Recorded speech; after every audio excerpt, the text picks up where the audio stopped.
Man, I'm still recovering from a party I went to. There's still some eyeliner. You'll notice that. Um, and it's currently too hot in my room to wear my classic turtleneck. So here we are. Welcome to the first episode of the Unscripted Show with your host, Darren Birdsong. Hi, hello. In this show, we cover lots of theoretical topics relating mostly to films, but other medias, of course. And it's in fact unscripted. It is like a video essay if it had no script, if it had no organization, and if it had no editing within its own video. So you're left with me. Hi, hello. Today we're going to be talking about the Texas Chainsaw Massacre, the first film. Only the first film because I'm not watching all that. And we're going to be talking about specifically looking at it in a ecocritical lens as well as a gender lens for the most part. We can literally start off by just how the film begins generally. Like most of the first quarter of the film, the horror isn't in fact a killer. We don't see any kind of killer. It's just these like I was gonna say hipster. It's just these hippie sort of 70s kids that are like going on a road trip in Texas, and a lot of the horror so far is just like the cousin describing the meat industry and describing how previously butchers would just hammer cows' heads in order to get meat and stuff like that.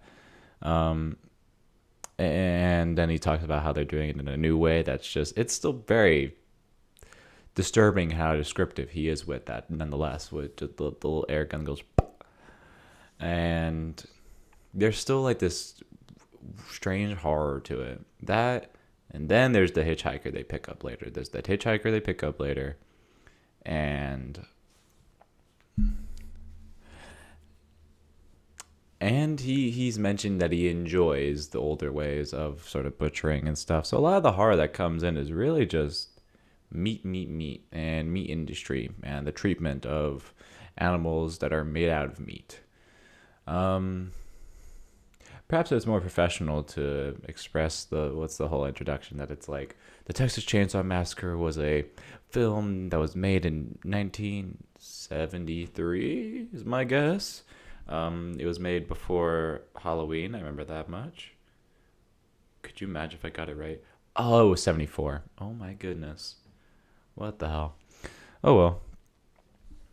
But yeah, that's it's not too hard to see that. And then when we start getting into the actual slasher stuff, we see houses that are made with that just have bones everywhere, literal just animal carcasses all over the place.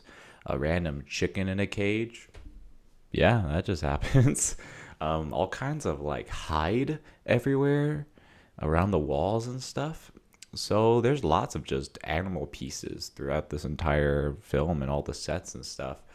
And what it does in the film, it reminds humans in their natural place in its own fascinating way by having humans become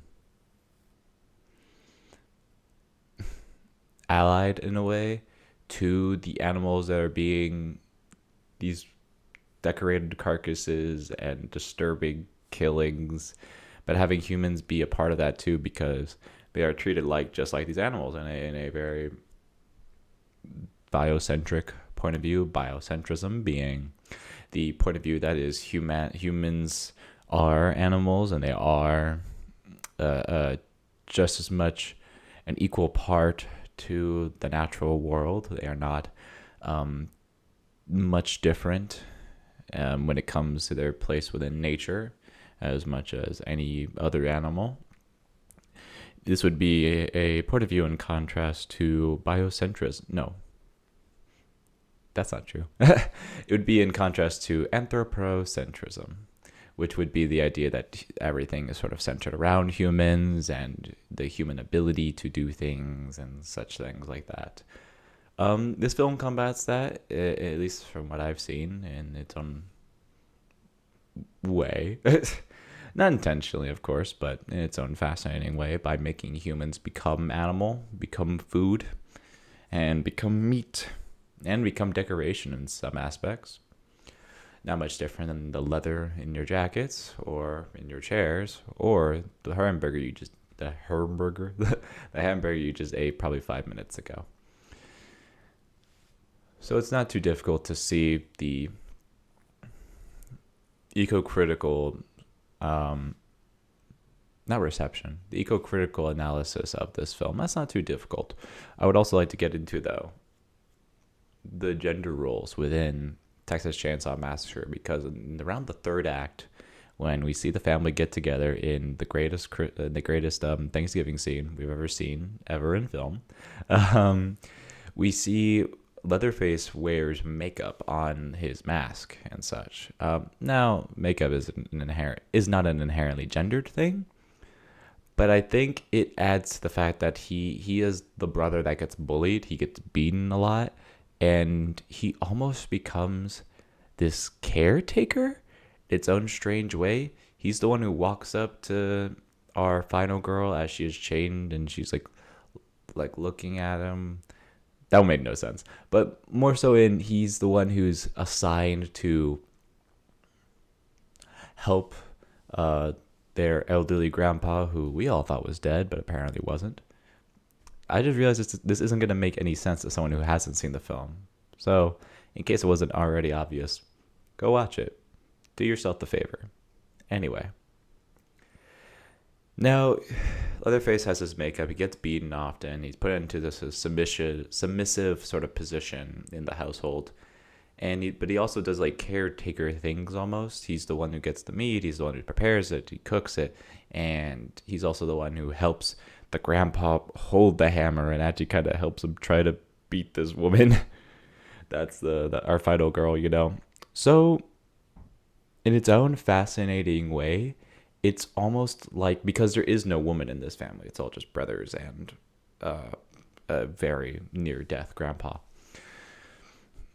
So it feels almost as though Leatherface is put into this position of the mother of the household in its own fascinating way. And this is explored more, I believe, kinda, in Texas Chainsaw Massacre New Generation, the one where the Interstellar guy was in. But the only reason I would think that smidge is because if I recall correctly, there is a lot more sort of cross-dressing happening in that film when it comes to Leatherface, at least more so than in this case. But I haven't seen the film, so don't at me. But yeah, you can. I mean, it's clear to make these indications, right? Of all the things I mentioned previously, how that sort of puts him into this role of mother. But it's not perpetuating these concepts, right? It's not perpetuating the role of woman be submissive, the role of woman be beaten, the role of women be caretaker in these disgusting ways. It is not perpetuating that by any means, because it's horrifying, because you're like, good God, this is disgusting, right? You're like thrown off by how this is. So it's definitely not attempting to perpetuate these sort of patriarchal standards as much as it is sort of horrifying them. Patriarchal standards within the household more specifically. But yeah, because it's like disgusting is what you're watching. You feel unsettled, of course. So it's, it's not attempting to perpetuate any kind of mindsets by that means, as much as doing the opposite. It's scaring you with these traditional household sort of mindsets. Fascinating stuff, for sure. Now here comes the fun part, is this, the ramble is going on in my head. I've done the ramble now. So what's next? What's next, chat? I believed I was going to get a 30-minute video in, but we'll find out. Right now, this is a video that'll be sent as an assignment. Hello, professor. And and we'll see where this goes from here. Next episode, we should be talking about Videodrome, the Marxist feminist analysis of that, hopefully. And the episode after that, we're going to find out. Fuck it. This is the I've been the Unscripted Show, and I'm your host, Darren Birdsong.